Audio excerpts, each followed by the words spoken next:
तो कहा गया है कि सब कुछ मिल जाए दुनिया में पर माई ना मिली, यही माँ होती है। व्यास जी ने भागवत महापुराण में लिखा है, मत्तम प्रमत्तम उन्मत्तम सुप्तम बालम स्त्रिया जड़म। इन लोगों का कभी इस स्थिति में वध नहीं किया जाता है। मत्तम, नशे में कोई भी व्यक्ति कुछ भी कहता जाए, जो भी देखेगा सुनेगा, अरे ये तो नशे में है, अरे जाने दीजिए, छोड़ दीजिएगा। अगर उसको कोई दंडित करता है या उसे मृत्यु दंड देता है तो कहेंगे वो तो नशे में थे, आप तो अच्छे थे। तो जो नशा किए हुए हो उसको नहीं मारा जाता है, जो मदमत्त हो उसको नहीं मारा जाता है। उन्मत्त माने होता है पागल, जो पागल होता है उसका वध नहीं किया जाता है। सुप्तम माने होता है सोते हुए। दुश्मन कितना भी वध योग्य हो, लेकिन अगर शयन कर रहा है, सो रहा है, तो उसका भी वध नहीं करना चाहिए। बालम, बालक का वध नहीं किया जाता है, क्योंकि बालक क्षमा बड़ों को चाहिए, छोटन को उत्पात। बालक तो प्रेम करने योग्य होते हैं, वध योग्य नहीं होते हैं। बोले बालम स्त्रिया जड़म, स्त्रियों का कभी वध नहीं किया जाता है। और जो जड़ है, मूर्ख है, इनको कभी भी मृत्यु दंड नहीं दिया जाता है। धरणी करनी है रुकी हुई, ऐसी सुशील महिलाओं से बलवानों की यदि इज्जत है,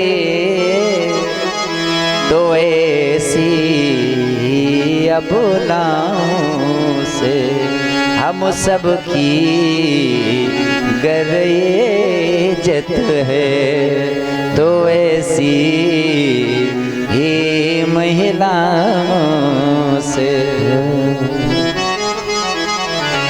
प्रभु आपने सत्य कहा है, ब्रह्म बंधुर न हंतव्या, लेकिन साथ में कहते आत ताई बधार हड़ा।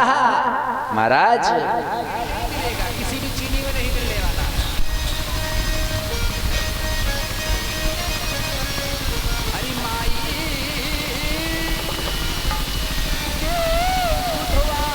क्या हुआ भाई?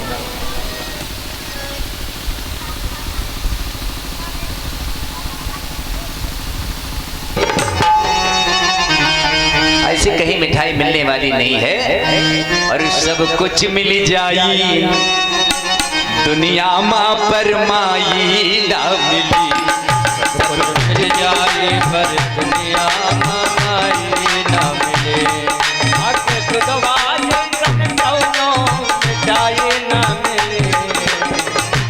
सब कुछ मिल जाए पर दुनिया माई ना मिले, कुछ मिल जाए पर दुनिया में। ठीक है, बढ़िया बढ़िया।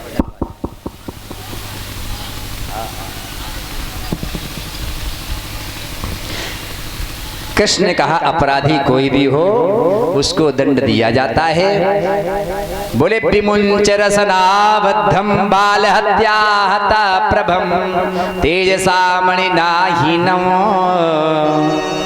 शिविरा निर्यापयत। अश्वस्थामा के मस्तक में एक मणि थी, उस मणि को निकाल लिया गया और अपमानित करके उसको छोड़ दिया गया है। कुछ लोगों का जरूरी नहीं है कि मृत्यु दंड ही दंड होता है, अपमानित होकर जीना भी एक मृत्यु के समान होता है। आज अपमानित अश्वस्थामा जा रहा है, क्रोधाभूत होकर के प्रतिशोध की भावना में आकर के अश्वस्थामा ने उत्तरा के गर्भ को जलाना चाहा है, ब्रह्मास्त्र का प्रयोग किया है। आज जैसे उत्तरा के गर्भ में ब्रह्मास्त्र जाकर उस पुत्र को जलाने की कोशिश करता है, तो उत्तरा कहती है हे मामा आप मेरी रक्षा करिएगा। वहां पर भी भगवान अंगुष्ठ मात्र की देह को धारण करके सुदर्शन चक्र को परितः चारों ओर घुमाते हुए उस गर्भ की रक्षा की है। आगे वही उसी बालक का नाम परीक्षित पड़ा है। पांडवों की वंशधर हैं, कलयुग के पहले राजा।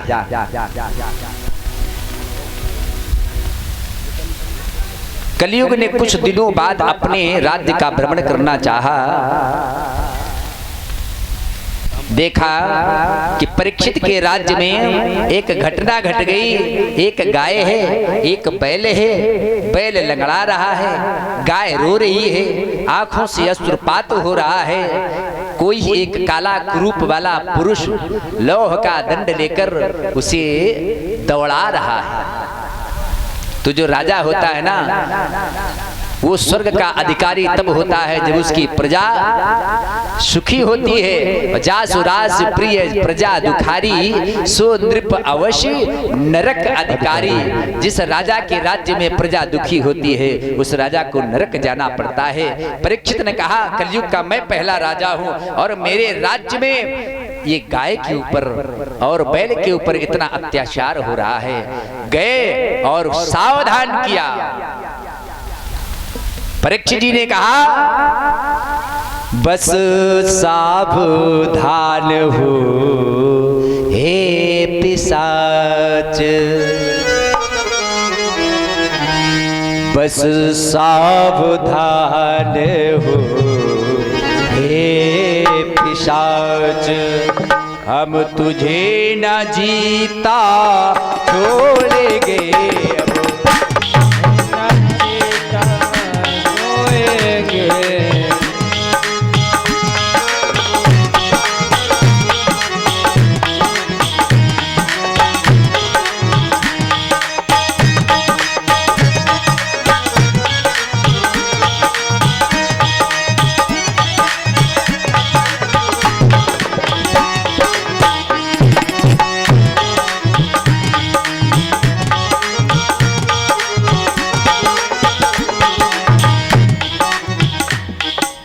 सावधानी हो ये पिशाच।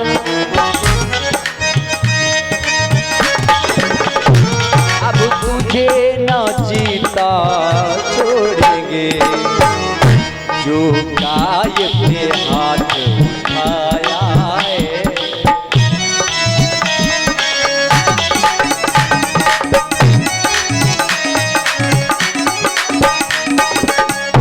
जो गाय पे हाथ उठाया है, हम उसी हाथ को तोड़ेंगे, उसी हाथ को तोड़ेंगे।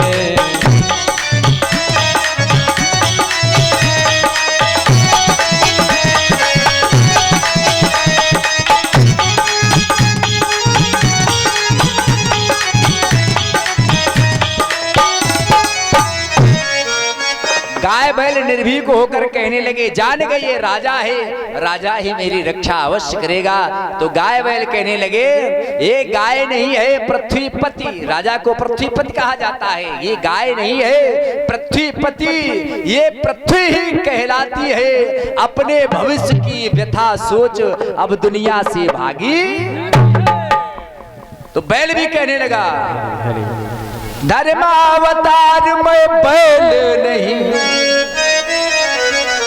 भूतल पर धर्म कहाता हूँ, भूतल पर धर्म कहाता हूँ। अपनी निर्बलता के कारण संसार छोड़ कर जाता हूँ।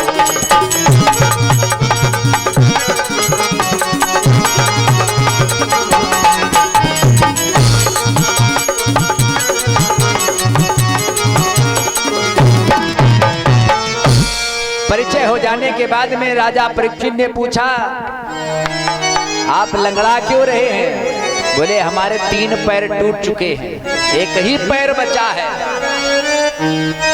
बोले, काला कुरूप वाला पुरुष ये कौन है? जैसे उस पर प्रहार करना चाहा, उसे दंडित करना चाहा तो खुद हाथ जोड़कर खड़ा होगा। बोले, महाराज आप राजा हैं, समर्थ को नहीं दोष। बड़े लोग चाहे मारे, चाहे बिठाएं, चाहे भगा दें, आप बड़े हैं ना, आप जो चाहे कर सकते हैं।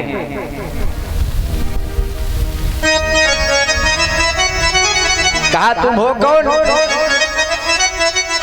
तो उसने अपना परिचय दिया है